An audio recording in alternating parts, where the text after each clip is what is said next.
Я бы хотела вот о будущем говорить. Сейчас кажется, что целая эпоха уходит в прошлое. Вира вверх звучит на строительных площадках, стоявших без движения по нескольку лет. В комплексе МЧС Ирина Князева купила двухкомнатную квартиру 7 лет назад. Тогда риэлторы показали совсем другой дом. О том, что стройка заморожена на уровне фундамента, узнала через год после покупки. Волшебным было это МЧС, фон гремело на весь Казань, очень много построили домов они. Моя квартира находится на 8-м этаже, с той стороны дома. Там еще только подходит к моей квартире. Уже 7-й этаж есть, они только начали переходить на 8-й этаж. Об обманутых дольщиках как социальном явлении в республике заговорили с 2007 года. Митинги, пикеты, обвинения, требования предоставить квартиры от государства. Мамонтов, Осачий, Аитов, фамилии крупнейших застройщиков знала вся республика. Сейчас кто-то из них уже вышел на свободу, кто-то продолжает отбывать срок. А тогда люди, вложившие деньги в их компании, то требовали наказать обидчиков по всей строгости, то развязать руки и дать достроить дома. Вот и по делу группы компаний «Фон» потерпевших искали чуть ли не днем с огнем. Более 1300 человек – это те люди, которые заявили свои требования, которые по уголовному делу были признаны потерпевшими и были допрошены в указанном статусе.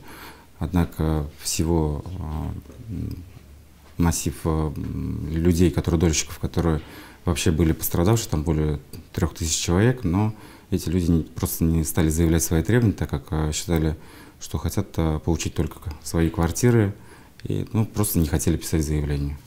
Дело оказалось тяжеловесным во всех смыслах. Комментарии по нему вышли на федеральный уровень. Договоры по 3 организациям поднимались за 6 лет. Проведено огромное количество экспертиз. Материалы уголовного дела по объему заняли фургон грузовой «Газели». 700 томов по 250 страниц каждый. По версии следствия была создана организация «Оперсона Плюс», то есть, опять же, нашими фигурантами, которые продавали квартиры именно по векселям. То есть сначала деньги уходили в персону плюс, дольщик приобретал вексель и за счет этого векселя покупал себе квартиру. То есть деньги уходили в персону плюс. Ответ на вопрос, виновен ли глава «Фона» в мошенничестве с ущербом в 2 миллиарда 600 миллионов рублей, прозвучит в суде. Как ваше здоровье? Не дождутся. На судебное заседание заслуженный строитель республики Анатолий Левада пришел в хорошем расположении духа. Свою вину он и его бывшая супруга Диана Ахмедзянова отрицают. Мы поддержали утвержденное обвинительное заключение, просили признать Леваду и Ахмедзян виновным в совершении преступления, предусмотренной частью 4 статьи 159 по 3 преступлениям, и назначить наказание. Леваде Анатолию наказание в виде лишения свободы сроком на 4 года 6 месяцев в исправительной колонии общего режима. Для многих дольщиков ожидание новоселья растянулось на 10 лет. За это время во многих семьях родились и подросли дети, кто-то вышел на пенсию, возможно, кто-то так и не дождался ключей. Не раз менялись и законы. Свет в конце тоннеля забрезжил в 2018 году, когда была разработана и запущена государственная программа. Деньги на стройку выделили из госбюджета. Там есть софинансирование Республики Татарстан 42%, поэтому суммарно мы сегодня имеем программу федеральную и республиканскую по дольщикам по 7 объектам 9 миллиардов рублей. Поэтому мы уверенно говорим, что на сегодня мы должны в 2021 году завершить строительство 10 домов. Продажа квартир в спасаемых домах не останавливалась. Сейчас на сайтах объявлений квартиры выставляют по цене примерно 90 тысяч за квадратный метр. И это не запрещено. Долю инвесторов, тех, кто покупал квартиры не для себя лично, как основное жилье, а приобретал сразу оптом свыше 2 квартир и 10, и 15, и даже больше, сейчас оценивают от 10 до 20%. И они также получат ключи. Большое количество граждан приобретали жилье для себя, вкладывали последние деньги, приобретали жилье на заемные средства, брали ипотеки, сейчас вынуждены жить в съемном жилье. И поэтому, наверное, задача государства таким гражданам помочь. Есть действительно проблема так называемых инвесторов, когда граждане приобретали квартиры не для личного пользования, а фактически для своих каких-то предпринимательских целей, для того, чтобы заработать деньги. Вопрос о том, оказывать ли поддержку таким гражданам, он сейчас на повестке дня также стоит. И, насколько мне известно, на федеральном уровне сейчас ведется дискуссия о том, чтобы внести изменения в закон, чтобы все-таки ограничить количество передаваемых инвесторам квартир. Казань, Набережные Челны, Заинск, Бавлы, Елабуга – те географические точки, где все нарастающее натяжение, напряжение или уже удалось снять, или это произойдет в этом году.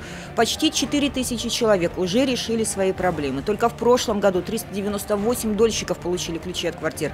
Сейчас в списке ожидания остаются 2473 фамилии. Когда количество желающих поселиться в этом доме на улице Читаева превысило количество квадратных метров, продажи не остановились. И был найден выход.